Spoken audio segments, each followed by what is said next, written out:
Hi everyone, welcome back to my YouTube channel. This is Nilay Kumar and you're watching Law by Nilay Kumar. In today's video, we'll be discussing how to prepare for CLAT PG 2025. Right, so in this video, I'll be discussing 5 things. First, format of the paper. Second, syllabus of the paper. Third, detailed syllabus for each the subject that is tested in CLAT PG. Fourth, how and from where to study for CLAT PG. And fifth, an overview of the CLAT PG 2024 question paper. These are the 5 things that we are going to discuss in this video today. I want you to watch this video from the starting to the end. I don't want you to please uh, misconceive my words or misunderstand what I'm trying to say here by watching my video half heartedly or watching my video just some parts of it, right? In parts. Don't do that. Okay? This video is very special for all of you because this video is launching on 2nd of July. That is exactly 6 months away from your CLAT PG 2024-25 paper, right? So, your CLAT PG is scheduled on December 1st, 2024, which is exactly 6 months away from today. I'm recording this video on 2nd of July, and this is exactly 6 months away from your CLAT PG paper. Now, the question is, what is the format of the paper? So, it's a 120 questions paper with 120 minutes. Her question 1 marks का होता है and negative marking 0.25 की है for every wrong answer. Okay, अच्छा, always remember, जब भी आपको OMR sheet मिलती है उसमें 4 ऑप्शंस होते हैं, राइट? मान लो आपने गलती से ए ऑप्शन की जगह बी ऑप्शन मार्क कर दिया है. You have circle option B. अब आप क्या करते हो? आप सोच रहे हो कि मैं एक काम करता हूं, ऑप्शन बी की जगह ऑप्शन सी को भी सर्कल कर देता हूं, which is actually the correct answer. This will not help you anyhow, because earlier what used to happen was whenever there are 2 markings in one single answer, that was accepted as to be nullified. तो आपका ना वो correct answer होगा ना incorrect answer होगा, वो as an unattempted question माना जाता है. ये यूजुअली पेपर्स में होता था पहले. अब क्या हुआ है, स्पेशली क्लैट में, इसको आपको रॉन्ग आंसर ही माना जाएगा. इवन दो ऑप्शन सी सही आंसर है और आपने सी भी मार्क किया, बी भी मार्क किया, इसको रॉन्ग माना जाएगा and you will B give awarded -0.25 marks. So be careful when you fill the OMR sheet. This is very important because ये लास्ट ईयर काफी बच्चों के साथ हुआ है. ओके, क्लियर यहां तक ये बात? अब हम लोग बात करते हैं सिलेबस की. सिलेबस में सबसे पहले आपको क्या क्या टेस्ट किया जा रहा है ये देखते हैं. Constitutional law, jurisprudence, admin law, law of contracts. Please make sure that law of contracts also includes the term specific relief act. Why I am saying this, I'll tell you in the later part of this video. Then you have law of torts, family law, criminal law. Criminal law में आपका IPC, CRPC and Evidence Act सब कुछ included होगा. Since we are recording this video on 2nd of July, which means that the new criminal laws, that is भारतीय न्याय संहिता, right? Then भारतीय नागरिक सुरक्षा संहिता. Please mind my handwriting. I'm writing it with a mouse. And भारतीय साक्ष्य अधिनियम. भारतीय न्याय संहिता is replacing IPC. भारतीय नागरिक सुरक्षा संहिता is replacing CRPC, and Bharatiya Sakshya Adhiniyam is replacing Indian Evidence Act from 1st July 2024 onwards. Okay, so whenever I am saying criminal law, I mean IPC, CRPC and Indian Evidence Act, which is inclusive of BNS, BNSS and BSA. ठीक है, इस बात को ध्यान में रखनी है कि हमें सिर्फ अब नए पुराने पुराने क्रिमिनल लॉज नहीं पढ़ने हैं, हमें नए क्रिमिनल लॉज पे भी ध्यान देना है। तो मैं जब आपको सीआरपीसी के ऊपर वीडियोस बनाऊंगा, मैं जब भी क्रिमिनल लॉज के ऊपर आपको वीडियोस बनाऊंगा, ठीक है, I will incorporate the new criminal laws. That's my duty.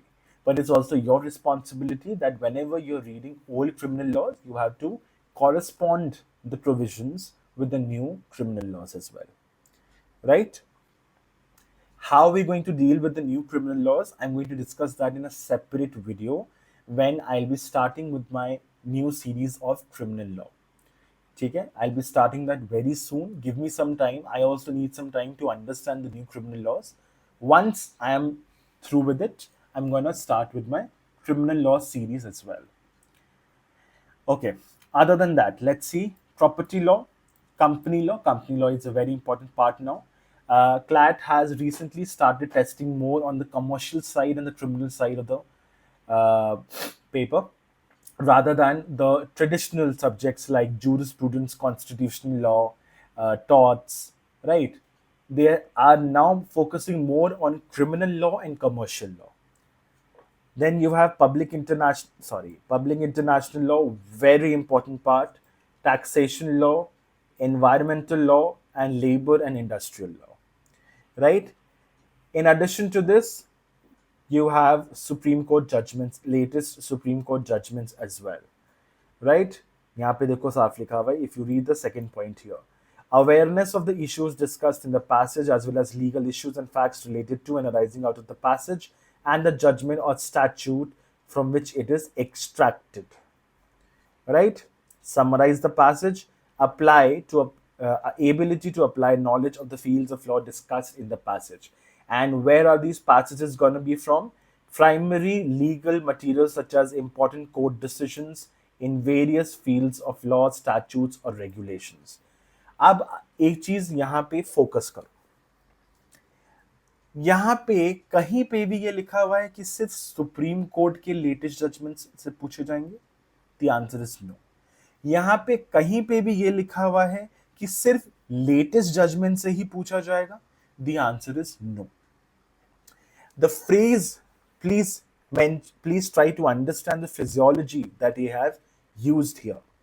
There's a reason that I've taken a screenshot exactly from the CLAT Consortium's website and put it here on the PPT. Right? Primary legal materials such as important court decisions in various fields of law, statutes, or regulations.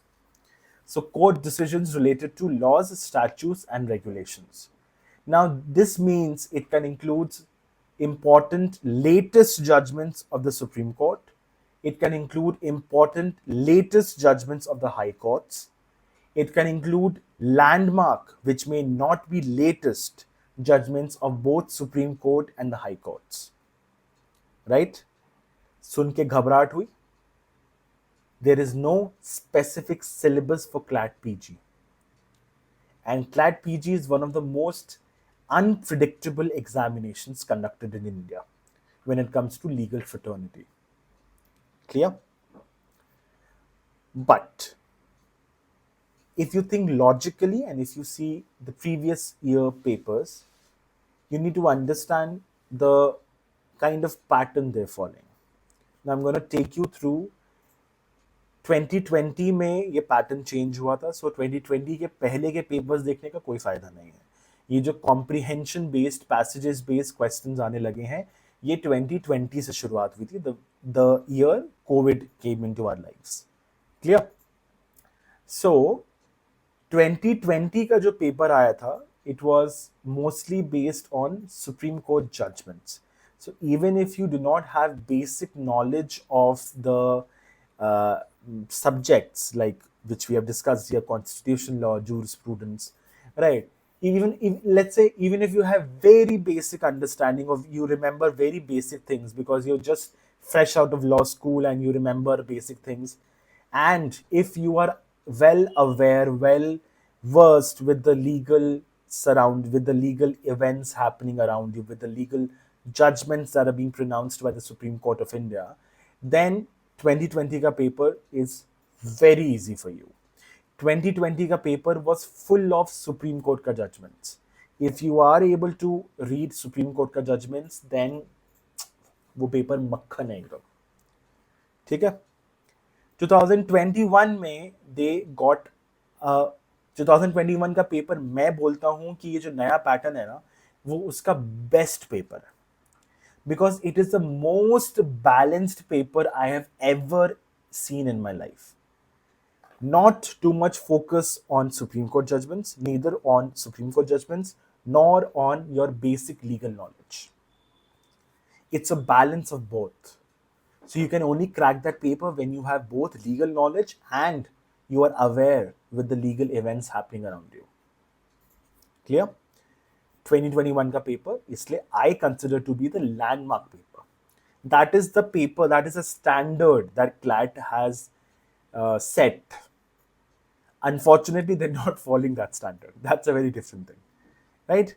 2022 के paper में we saw a little shift from basic legal knowledge to more on Supreme Court judgments. From Supreme Court judgments to basic legal knowledge. ठीक है? 2023 में we saw a little bit shift towards landmark judgments plus Supreme Court judgments जो latest आ रहे हैं वो तो पूछ ही रहे हैं but कम पूछ रहे हैं, और basic legal knowledge और बढ़ता जा रहा है number of questions. 2024 में landmark judgments और basic legal knowledge का भंडार है. Latest judgments hardly 3 या 4 पूछे होंगे. I will show you. I have made a pictorial representation for you to understand कि मैं क्या बोलना चाह रहा हूँ exactly. ठीक है? 2024 के पेपर का स्पेसिफिकली मैंने बैठ के पूरा का पूरा पेपर सॉल्व किया है और पूरा का पूरा पेपर एनालाइज किया है ताकि आपको समझ में आ सके. ठीक है? तो 2024 का पेपर सरप्राइजिंग भी था. क्यों सरप्राइजिंग था? क्या होता था 2023 तक, क्या होता था, 12 पैसेजेस आते थे with 10 questions each her passage में. 2024 के पेपर में suddenly they introduced 24 passages with 5 questions each, which was quite shocking. But the thing is, it's not illegal per se. It's not illegal per se because they're nowhere written here in the syllabus on their CLAT Consortium's website that they're going to give you 12 passages with 10 questions each. They've nowhere written that, right? Or 10 passages with 12 questions each. That's what they have been testing in the last 4 years, 5 years. 4 years, 2020 से लेके 2023 तक. 2024 में they introduced this new concept कि अब हम इस पे भी भरोसा नहीं कर सकते कि कितने पैसेजेस आएंगे, राइट? बट इंटरेस्टिंगली 2024 में कट ऑफ बहुत हाई गई है बिकॉज पेपर इजी हो गया था. वो आप जब पेपर देखोगे तो आपको खुद समझ में आएगा मैं क्या कहना चाह रहा हूँ. ठीक है? अच्छा, just because I am telling you everything here does not mean that you're not supposed to go through the previous year paper. Your very first thing in your preparation is to go from 2020 till 2024. Each and every paper, go through them, read each and every line and understand what they're trying to test. ठीक है? बाकी चीजों के लिए I am here for you. Right? आगे बढ़ते हैं. Types of questions. 3 तरीके के क्वेश्चंस पूछे जाते हैं.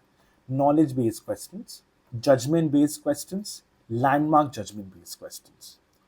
ये मेरी अंडरस्टैंडिंग है, ये कहीं और से निकली नहीं, ये ऑफिशियली आपको कहीं नहीं मिलेगा. ये मेरी अंडरस्टैंडिंग है, ये मेरा बाइफर्केशन है. This is how I bifurcate the paper. Knowledge based questions का बेसिकली क्या मतलब होता है? मान लो मैं आपसे पूछता हूं आर्टिकल 25 क्या बोलता है, आर्टिकल 24 क्या बोलता है. ठीक है? इस तरीके के जो क्वेश्चंस है, या फिर मैं बोलता हूं राइट टू इक्वालिटी का कॉन्सेप्ट, या फिर लेट्स से जुडिशियल रिव्यू का कॉन्सेप्ट कौन से कॉन्स्टिट्यूशनल प्रोविजन में इम्बाइब्ड है, राइट? आर्टिकल 13 में इम्बाइब्ड है जुडिशियल रिव्यू का कॉन्सेप्ट. स्पेसिफिकली रिटन नहीं है बट वहां से निकलता है. ये बात हमने की है अगर आपने मेरे वीडियोस देखे होंगे कॉन्स्टिट्यूशन लॉ सीरीज में. ठीक है? These are knowledge based questions. These are the most important part of the paper. Most important part. सबसे ज्यादा यही पूछे जाते हैं. ठीक है। Then you have judgment based questions. Judgment based questions का मतलब है लेटेस्ट जजमेंट्स। लेटेस्ट जजमेंट्स का डेफिनेशन क्या होता है? प्रीवियस 2 years में जितने भी landmark judgment Supreme Court of India में दिए हैं, इंक्लूडिंग द करंट ईयर, ठीक है, मतलब अभी हम 2024 में बैठे, तो 2022, 2023 और 2024, इन 3 साल के, आइडियली मैं बोल रहा हूँ, आइडियली इन 3 साल के लैंडमार्क जजमेंट्स जो हैं सुप्रीम कोर्ट के, ठीक है, अगर मैं कायदे से कहूँ तो मैं कहूँगा कॉन्स्टिट्यूशनल बेंच जजमेंट्स जो होती है ना, एंड जब से हमारे chief justice of India doctor DY Chandrachud आए हैं, तब से कॉन्स्टिट्यूशनल बेंच जजमेंट्स काफी आई हैं। So it has become quite easy for us to understand कि कौन सा जजमेंट हमारे लिए इंपॉर्टेंट है, कौन सा नहीं है। लेकिन प्रॉब्लम कहाँ आती है? जब हम क्रिमिनल लॉ में बात करते हैं। क्रिमिनल लॉ में कॉन्स्टिट्यूशनल बेंच यूजुअली कम बैठती है, उसमें डिवीजन बेंच बैठती है यूजुअली। तो वहां पे आइडेंटिफाई करना कि कौन सा इंपॉर्टेंट जजमेंट है और कौन सा नहीं है, इट्स डिफिकल्ट, ठीक है। बट उसके लिए मैं हूं यहाँ पे। मैंने, आपने देखा होगा, मैंने एक सीरीज चला रहा हूं मैं already, important supreme court judgments का, important judgments for CLAT PG 2025 के लिए मैं ऑलरेडी एक सीरीज चला रहा हूँ, ठीक है। I am gonna speed it up, don't worry, I am gonna speed it up for you, but वो मैं हूं उसके लिए, ठीक है। तीसरा जो पोर्शन है that is your landmark judgments. अब लैंडमार्क जजमेंट्स और जो नॉलेज बेस्ड क्वेश्चंस है ना, ये कनेक्टेड है। कहने का मतलब ये है, अब आप आर्टिकल 21 पढ़ रहे हो, ठीक है, तो Manika Gandhi versus union of India के बारे में नहीं पढ़ोगे क्या? डेफिनेटली पढ़ोगे। It's very well understood. तो नॉलेज बेस्ड क्वेश्चंस अगर आप पढ़ रहे हो, तो लैंडमार्क जजमेंट उसके साथ पढ़ो। क्लियर? और जो नए जजमेंट्स आ रहे हैं वो मुझ पे छोड़ो, वो मैं कराऊंगा आपको, ठीक है। तो आपको समझ में आ गया कौन से 3 तरीके के क्वेश्चंस होते हैं। अब मैं बात करता हूं, मैंने अब सारे सब्जेक्ट्स जितने भी हमारे वेबसाइट पे लिखे हुए थे, उनको 3 कैटेगरीज में डिवाइड किया है। Category 1 is the most important category, जिसको आपको A to Z रटा हुआ होना चाहिए आपकी टिप्स पे। मतलब मैं पूछूं, कॉन्स्टिट्यूशन लॉ को देख लेते हैं, आर्टिकल 26 क्या बोलता है, आपको फटाक से याद आना चाहिए कि आर्टिकल 26 राइट टू रिलीजन का पार्ट है। आर्टिकल 24 क्या बोलता है, आर्टिकल 28 क्या बोलता है, आर्टिकल 30 क्या बोलता है, आपको फटाक से याद आना चाहिए, ठीक है। तो जो कैटेगरी 1 के सब्जेक्ट्स हैं, jurisprudence, constitution law, CRPC, Indian evidence act, family law, company law and public international law, ये सारे के सारे ऐसे सब्जेक्ट्स हैं जो हर बार कम से कम 2 पैसेजेस जरूर पूछे जाते हैं। ये मैं गारंटी के साथ बोल रहा हूं। तो अगर कैटेगरी 1 में से कोई भी सब्जेक्ट आपने छोड़ा, तो आपका गया। ये इससे बड़ी बेवकूफी नहीं होगी कि आपने कैटेगरी 1 के सब्जेक्ट छोड़े, ठीक है। Coming on to category 2। Category 2 ऐसे सब्जेक्ट्स हैं जिनके सिर्फ इंपॉर्टेंट टॉपिक्स को अगर आप 100% कर लो, मतलब जैसे एडमिनिस्ट्रेटिव लॉ की बात करता हूं, एडमिनिस्ट्रेटिव लॉ में एडमिनिस्ट्रेटिव ट्रिब्यूनल्स हो गए, प्रिंसिपल्स ऑफ नेचुरल जस्टिस हो गए, इन सारे टॉपिक्स को अगर आप अच्छे से भी कर लेते हो, इनके केस लॉस कर लेते हो, तो आपका काम चल जाएगा। ये आपको एकदम रटे हुए ना हो, लेकिन वहां ऑप्शन देख के आपको याद आ जाएगा। तो यार they are comparatively lower in importance. However, I am not suggesting that you leave any of the subjects in category 2 as well. Clear? Category 3, जिसको मैं सबसे इग्नोरेंट पार्ट बोलता हूं, उसने इग्नोरेंट पार्ट इसलिए बोलते हैं बिकॉज 2023 तक, आज तक टैक्सेशन लॉ और लेबर लॉ को टेस्ट नहीं किया गया क्लैट पीजी में। लेकिन once again CLAT PG 2024 has been substantially surprising for many of the students and educators like me as well. Taxation law का एक पूरा का पूरा पैसेज आया था which was not that easy to answer until and unless you have proper knowledge of taxation law, you will not be able to answer those 5 questions. Labour law, very easy passage, but labour law कोई करके ही नहीं जाता। Industrial disputes act के ऊपर questions आए थे और सारे के सारे नॉलेज बेस्ड क्वेश्चन से, 5 क्वेश्चन आए थे उस पैसेज पे, सारे के सारे नॉलेज बेस्ड क्वेश्चन से। लेकिन बच्चे सॉल्व नहीं कर पा रहे थे बिकॉज लेबर लॉ कोई पढ़ के नहीं गया था। क्योंकि वो कैटेगरी 3 का सब्जेक्ट है। ठीक है, लेकिन जस्ट बिकॉज टैक्सेशन और लेबर लॉ 2024 में पूछ लिया गया है, उसका यह मतलब नहीं है कि मैं उसको कैटेगरी 3 से उठा के कैटेगरी 2 में डाल दूंगा। नो, एक पैसेज पूछा गया, पहली बार पूछा गया, उसका यह मतलब नहीं होता कि मैं उसको कैटेगरी 2 या 1 का दर्जा दे दूंगा। बिल्कुल भी नहीं, ऐसी गलती नहीं करनी है मुझे। इसका मतलब सिर्फ यह है कि हम कैटेगरी 3 को जो फुल्ली इग्नोर करते थे, वो अब हम नहीं कर सकते। फुल्ली इग्नोर नहीं कर सकते हम, राइट? तो आपको टैक्सेशन लॉ और लेबर लॉ के जो सिर्फ अल्ट्रा इंपॉर्टेंट टॉपिक्स हैं, जो मैं अभी आपको दिखाऊंगा अभी, सिर्फ उनको पढ़ के जाना है। इनको ऐसे थोड़ा थोड़ा टाइम देके थोड़ा थोड़ा करके पढ़ लेना है, बस टॉपिक्स कवर कर ले। इसमें केस लॉज है नहीं, ये सिर्फ कंसेप्चुअल बेयर एक्ट्स है। इतना भी अगर आप कर लेते हो, टैक्सेशन और लेबर लॉ के क्वेश्चंस, मान लो लेबर लॉ के 5 क्वेश्चन आते हैं, 5 में से 2 भी कर लेते हो ना, it's a big deal, right? लेकिन इसका यह मतलब नहीं होता है कि कैटेगरी 1 और कैटेगरी 2 के सब्जेक्ट्स को आप इग्नोर करोगे। 1 has to be your top priority, 2 has to be your lower priority and 3 has to be your least priority. ठीक है, छोड़ना कुछ नहीं है, लेकिन छोड़ना कुछ भी नहीं है। अब मैं आपको डिटेल सिलेबस दिखाता हूं, जिसका मैं पीडीएफ आपके साथ शेयर करूंगा। ठीक है, let me show you that word document. Yes, let's see this. Jurisprudence की बात की जा रही है। जूरिस्प्रूडेंस में डिफरेंट स्कूल्स आपको याद रखने। इसमें सबसे ज्यादा इंपॉर्टेंट स्कूल जो आता है वो आपका आता है एनालिटिकल स्कूल और natural school and realist school. फिर उसके बाद theories of punishment, legal personality, ownership की थ्योरीज, पोजेशन की theories, legal rights and obligations की थ्योरीज एंड प्रॉपर्टीज से रिलेटेड जो थ्योरीज है, ये सारी की सारी जूरिस्प्रूडेंस में टेस्ट की जाती है। ठीक है, इंटरेस्टिंगली 2024 में जूरिस्प्रूडेंस के जो 2 क्वेश्चंस आए थे, वो आपको आए थे, let me wait, it was set D का में पैसेज 1 और पैसेज 2 था। Passage 1 legal moralism and legal neutrality के ऊपर आया था। Passage 2 legal positivism and natural law theory के ऊपर आया था। Very basic questions. इंटरेस्टिंगली, अगर कोई जूरिस्प्रूडेंस नहीं भी पढ़ के गया हो, वो पैसेज रीड करके इन 5 क्वेश्चंस को आंसर कर लेगा। तो 10 के 10 जूरिस्प्रूडेंस में सारे बच्चे के आए थे।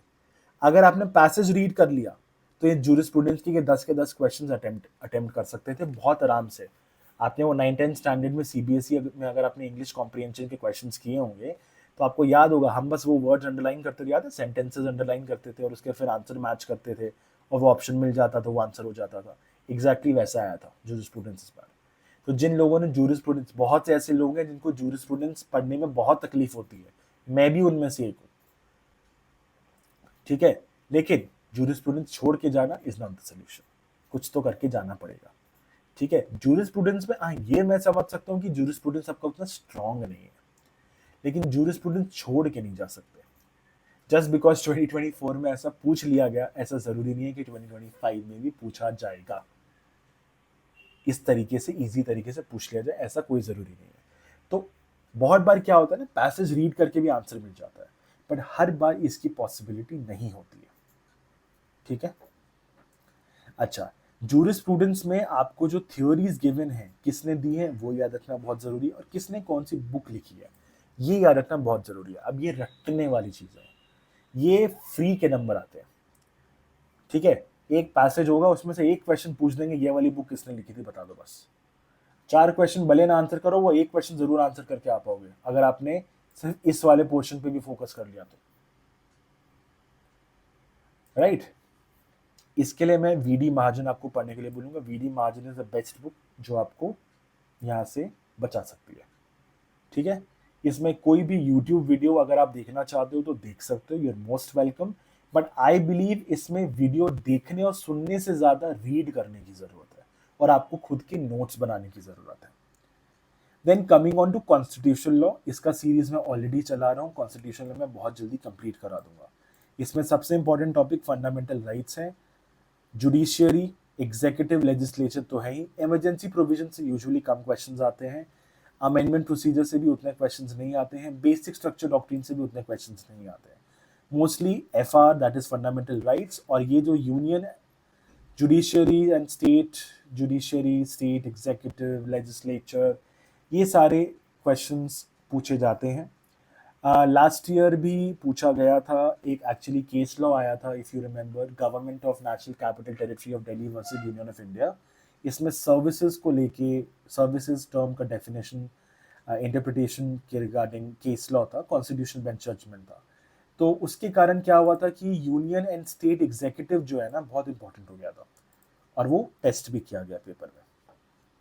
फिर बारी आती है फैमिली लॉ की। फैमिली लॉ में आपको लॉज ऑन मैरिज, इसमें हिंदू और मुस्लिम दोनों पढ़ने होते हैं आपको। डिवोर्स के भी आपको थ्योरीज ऑफ डिवोर्स, इसमें आपको हिंदू मुस्लिम दोनों पढ़ने होते हैं। Always remember, special marriage act आपको दोनों जगह पढ़ने होंगे। स्पेशल मैरिज एक्ट अगर में और हिंदू मैरिज एक्ट में कोई डिफरेंस नहीं है, सिर्फ सेक्शंस का डिफरेंस है, और हार्डली कुछ माइन्यूट डिफरेंसेस है जो मैं आपको जब इसके ऊपर वीडियोस बनाऊंगा, बहुत शॉर्ट वीडियोस बनेगी, खटाखट कर लेंगे हम। फैमिली लॉ बहुत ईजी होता है, इस बार भी बहुत ईजी आया था, ठीक है। फिर लॉज ऑन मेंटेनेंस की बात करेंगे, जहां पे हिंदू और मुस्लिम लॉज ऑफ मेंटेनेंस दोनों की बात की जाएगी, इंक्लूडिंग सेक्शन 125 ऑफ सीआरपीसी। फिर आपको Hindu adoption and maintenance act करना ही करना है। Hindu minority and guardianship act काफी इंपॉर्टेंट है, गार्जियनशिप के ऊपर क्वेश्चंस काफी बार पूछे जाते हैं। As far as I remember 2025 में 4 में नहीं पूछा गया था, बट 2022 एंड 3 में पूछा गया है गार्जियनशिप से related questions. Succession laws not that very important, अगर आपने लॉ स्कूल में फैमिली लॉ ठीक से पढ़ा था, स्पेसिफिकली हिंदू सक्सेशन लॉज, तो आपको दिक्कत नहीं आनी चाहिए। अदरवाइज सक्सेशन लॉज एक ऐसी चीज है जिसको आप स्किप भी कर सकते हैं, ठीक है। मिताक्षरा, दया भाग, फैमिली बेसिक्स वगैरह आना चाहिए, दैट्स इट। आपको बैठ के वहां पे पूरा फैमिली ट्री बना के सक्सेशन लॉज के क्वेश्चंस नहीं कराए जाएंगे, जैसा हमें लॉ स्कूल के पेपर्स में कराया जाता था, ठीक है। Legitimacy of children is an ultra important topic, and recently इसके ऊपर केस लॉज भी आए हैं पिछले 2 साल में काफी सुप्रीम कोर्ट के, तो ये थोड़ा टॉपिक हॉट टॉपिक बनता जा रहा है। डावर, वक्फ और गिफ्ट जो है, ये एक बस additional topic safety point of view से डाल दिए जाते हैं, but to be honest gift के अलावा अभी तक डावर और वक्फ के ऊपर उतने क्वेश्चंस पूछे गए नहीं।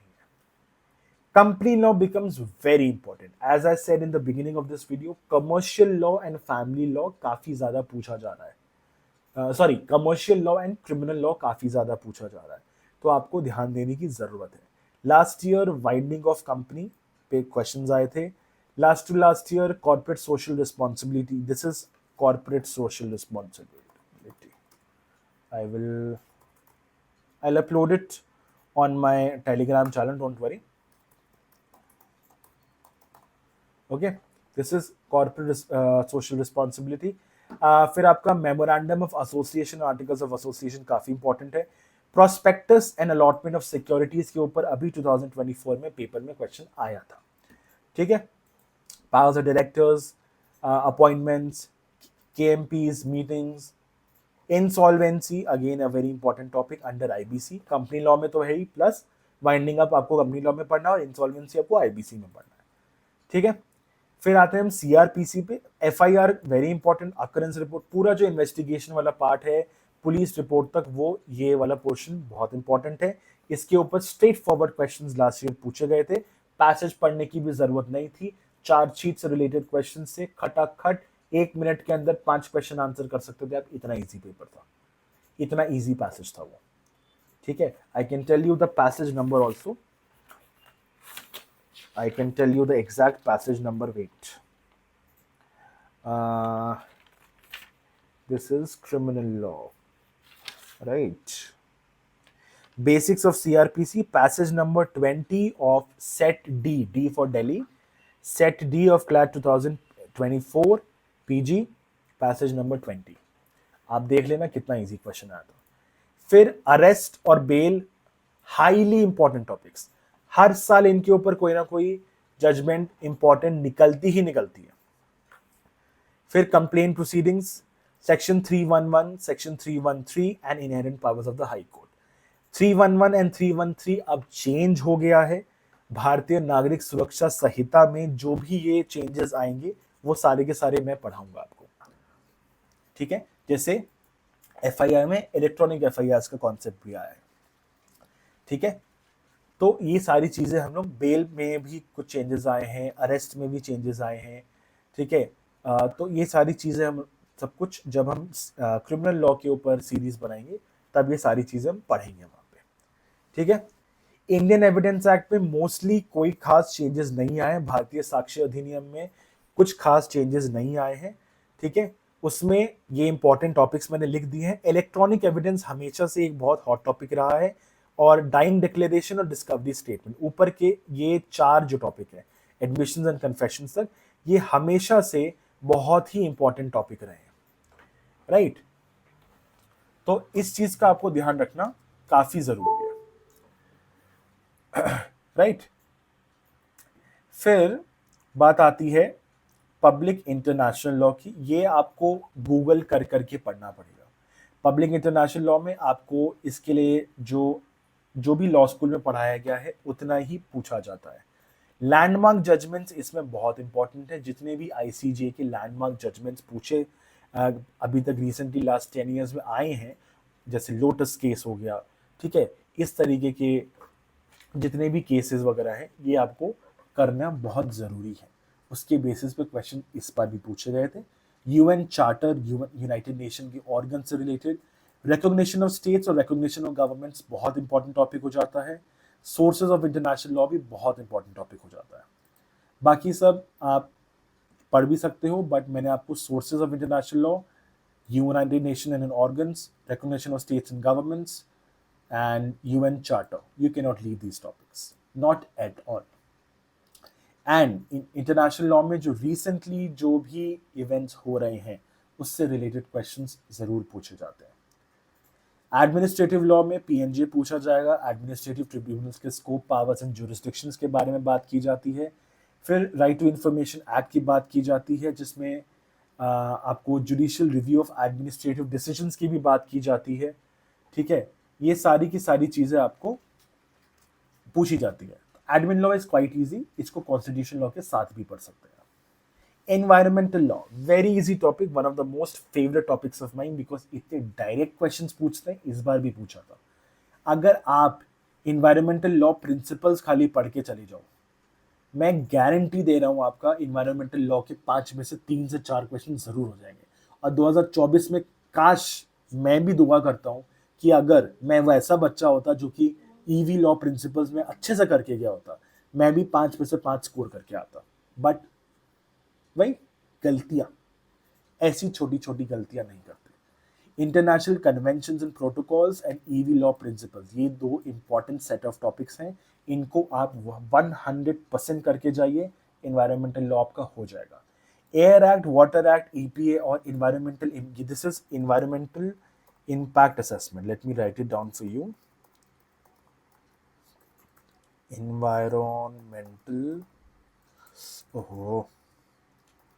Environmental impact assessment. इसके बारे में आप गूगल करके पढ़ सकते हैं। This is environment protection act. Now coming on to law of torts. Law of torts में वाइकेरियस लाइबिलिटी और नेग्लिजेंस काफी इंपॉर्टेंट हो जाता है, और जनरल डिफेंसेस। इस बार नेग्लिजेंस में मेडिकल नेग्लिजेंस के ऊपर क्वेश्चन आया था 2024 में, ठीक है। वाइकेरियस लाइबिलिटी से भी उसको रिलेट किया गया था। कॉन्स्टिट्यूशनल टॉर्ट भी एक कॉन्सेप्ट है जो आर्टिकल 19 से रिलेटेड था। इस बार एक्चुअली एक जजमेंट आई थी 2023 में, इसलिए वो क्वेश्चन पूछा गया था। Law of contracts, law of contract से भी इस बार क्वेश्चंस आए थे। लॉ ऑफ कॉन्ट्रैक्ट से as far as I remember 2 questions आए थे। हाँ, कॉन्ट्रैक्ट लॉ से 2 क्वेश्चंस आए थे। इसमें इंटरेस्टिंगली एक नया टॉपिक आया गया था, that is specific relief act. अब ये अब देखोगे सिलेबस में मेंशन्ड नहीं है, बट मैंने मेंशन किया। स्पेसिफिक रिलीफ एक्ट जरूर से पढ़ के आना है, क्योंकि इस बार पूछ लिया गया। इसको कॉन्ट्रैक्ट्स का पार्ट मानो। इसमें आपका फ्रस्ट्रेशन ऑफ कॉन्ट्रैक्ट काफी इंपॉर्टेंट हो जाता है, ठीक है। मैंने इसमें शायद नहीं लिखा है, 1 मिनट, कॉन्सिक्वेंस या doctrine of frustration of contracts, इस बार इससे क्वेश्चन भी आया था, तो ये जरूर से कर लेना। आईपीसी की बात करें तो आईपीसी बहुत फीका फीका यूजुअली पूछते हैं। मर्डर से रिलेटेड पूछ लेंगे, रेप से रिलेटेड पूछ लेंगे, किडनैपिंग एंड अबडक्शन काफ़ी फेवरेट टॉपिक रहा है क्लैट का, जनरल एक्सेप्शंस भी बहुत फेवरेट टॉपिक रहा है क्लैट का, तो ये ज़रूर से कर लेना, ठीक है। प्लस इस बार भारतीय न्याय संहिता में काफ़ी नई ऑफेंसेस भी ऐड हुए हैं और एग्जिस्टिंग ऑफेंसेस में कुछ चेंजेस आए हैं, उन चेंजेस पे ज़रूर फोकस करेंगे। जब मैं इसके ऊपर सीरीज बनाऊंगा तब हम उस बारे में बात करेंगे। प्रॉपर्टी लॉ से इस बार भी क्वेश्चन आया था, मॉर्गेज से रिलेटेड क्वेश्चन आया था, ठीक है। तो ये सारी चीज़ें आपको पढ़ने की ज़रूरत बिल्कुल है प्रॉपर्टी लॉ में, ये कैटेगरी 2 का सब्जेक्ट है। इनकम टैक्स एक्ट में मैंने देखो आपको ये सारे टॉपिक्स लिख दिए हैं जो आ सकते हैं। अब इनकम टैक्स एक्ट एक्चुअली एक ही बार अभी तक पूछा गया 2024 में, ठीक है, वो भी पूछा गया था आपसे related to settlement commission and disclosure of income, settlement commission and disclosure of income, ठीक है, non disclosure of income actually. तो ये चीज आप कर सकते हैं। इसके बाद फाइनली लेबर लॉ के इंडस्ट्रियल रिलेशंस कोड नए वाले, code on social security, code on wages and occupational safety, health and working conditions code 2020। फिर इस बार इंडस्ट्रियल डिस्प्यूट्स एक्ट से क्वेश्चन आए थे, तो अभी भी ये पुराने क्वेश्चंस, पुराने क्या बोलते हैं, लॉज को टेस्ट कर रहे हैं, ठीक है। वैसे में आप देखो तो मटर्निटी बेनिफिट एक्ट भी अगर आप कर लो तो अच्छा रहेगा, ठीक है।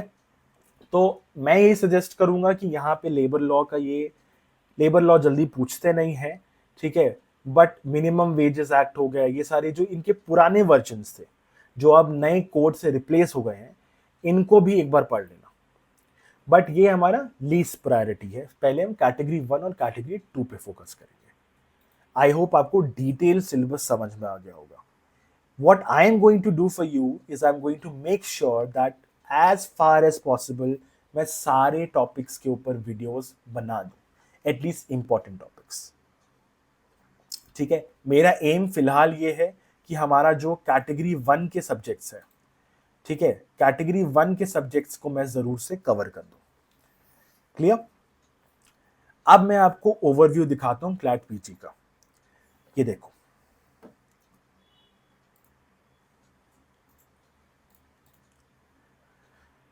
%59 दिख रहा है, 59% सिर्फ नॉलेज बेस्ड क्वेश्चंस आए थे। Clear? Landmark judgment based questions कितने आए थे? 15%। Latest judgment based question 6% and passage based questions 20%। इसका अगर मैं आंकड़ा आपको दूंगा, नॉलेज बेस्ड 71 क्वेश्चंस पूछे गए हैं, 120 में से 71 क्वेश्चन सिर्फ नॉलेज बेस्ड क्वेश्चन से।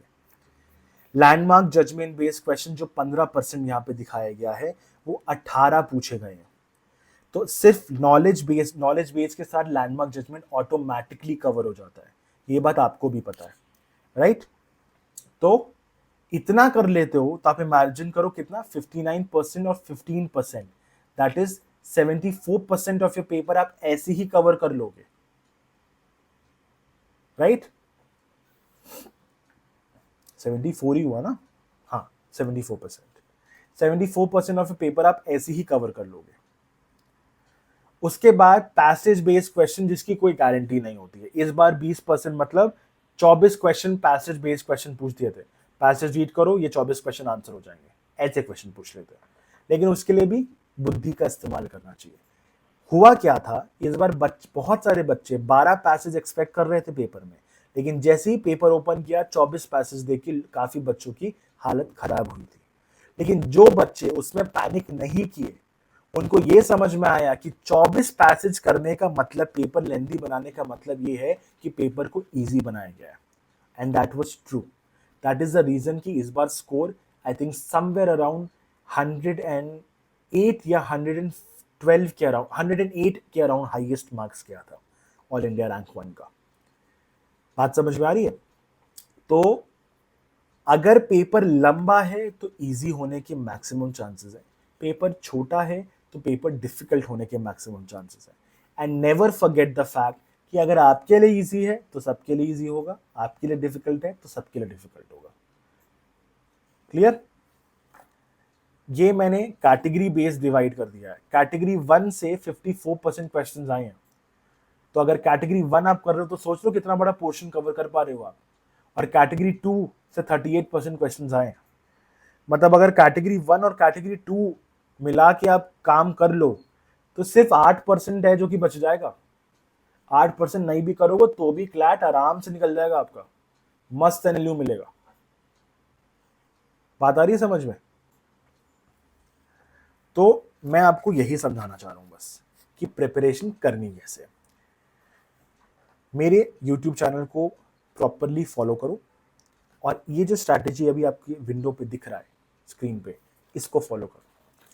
जुलाई से लेके सितंबर तक में कैटेगरी 1 और कैटेगरी 2 के सारे सब्जेक्ट्स को रट जाओ।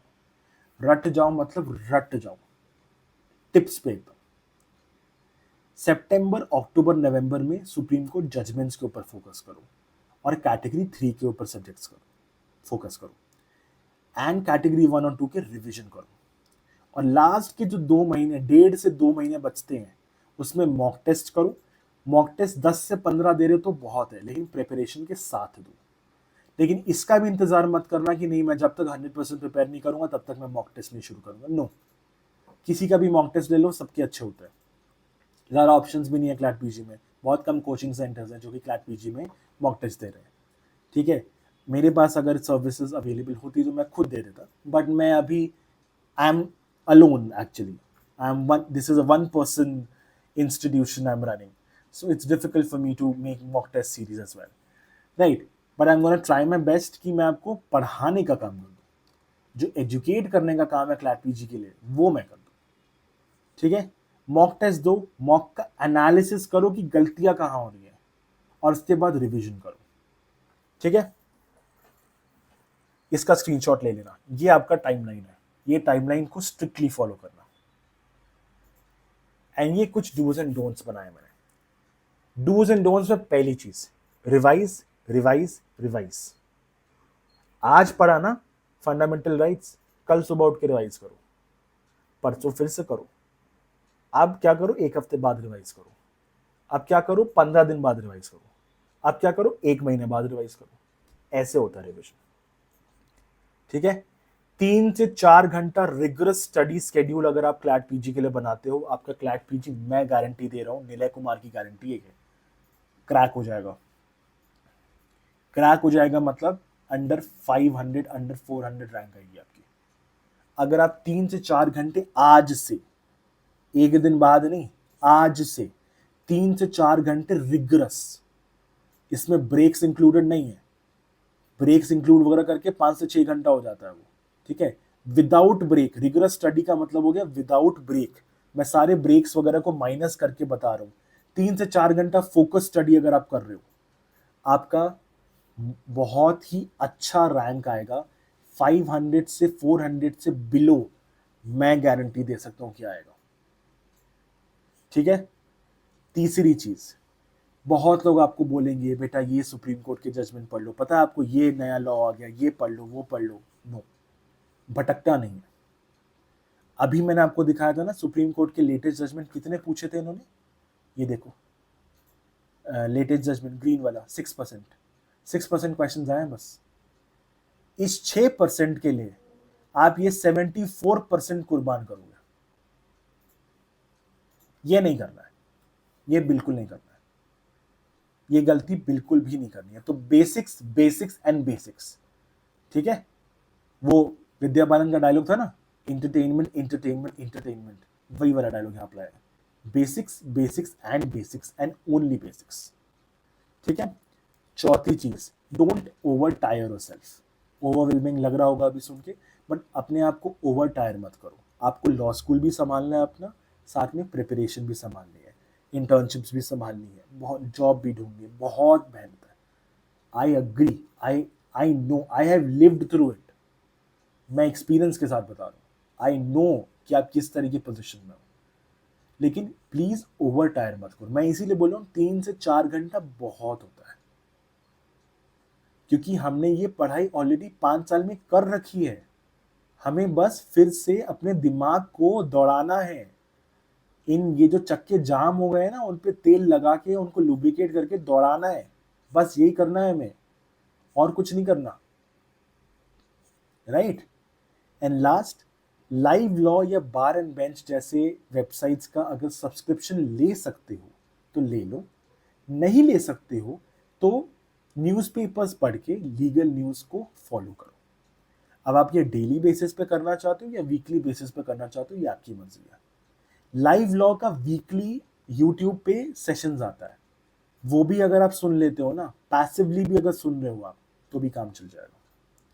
वैसे मैं सजेस्ट नहीं करूंगा कि आप पैसिवली सुनो, कोई चीज़ सुनो, कोई चीज़ पढ़ो तो एक्टिवली करो।